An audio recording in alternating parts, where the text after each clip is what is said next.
The Pacific Rim is bracing for another possible North Korean missile launch this weekend, but don't expect an armed response from the United States, unless Pyongyang takes direct aim at the United States or an allied territory.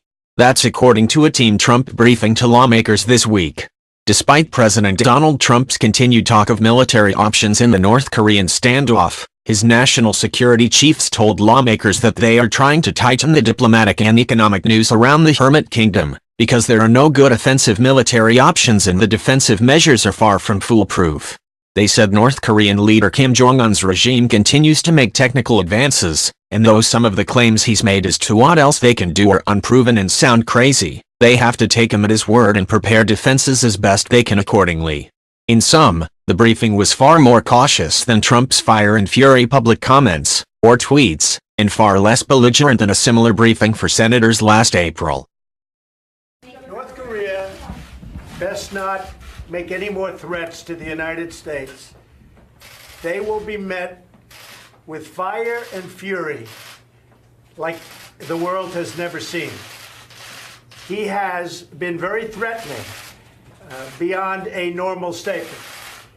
And as I said, they will be met with fire, fury, and frankly power, the likes of which this world has never seen before.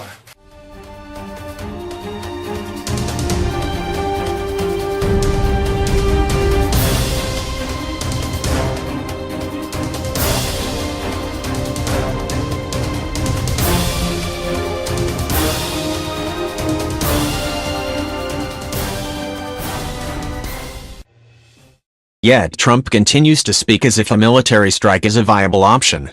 I would prefer not going the route of the military, but it's something certainly that could happen, Trump told reporters this week. North Korea is behaving badly, and it's got to stop. War is not the preferred option for anyone, a senior administration official said Friday, speaking anonymously as a condition of discussing Trump's North Korea policy. But we'll do it if we have to. We hope we don't. It could be tomorrow.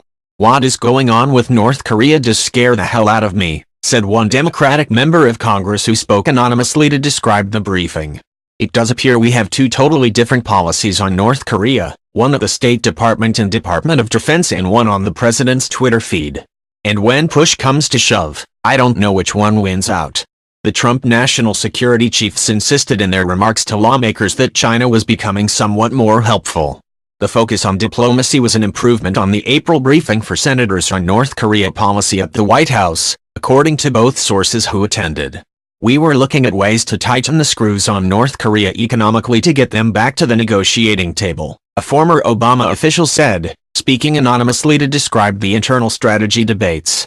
But military strikes weren't on the table, in part because Pyongyang wasn't as far along in its program, and because the intelligence picture the United States has is too imperfect to take out North Korea's nuclear complex.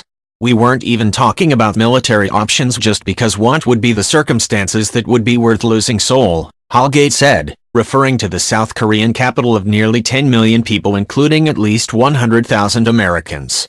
Seoul is hostage. It's an artillery shell away.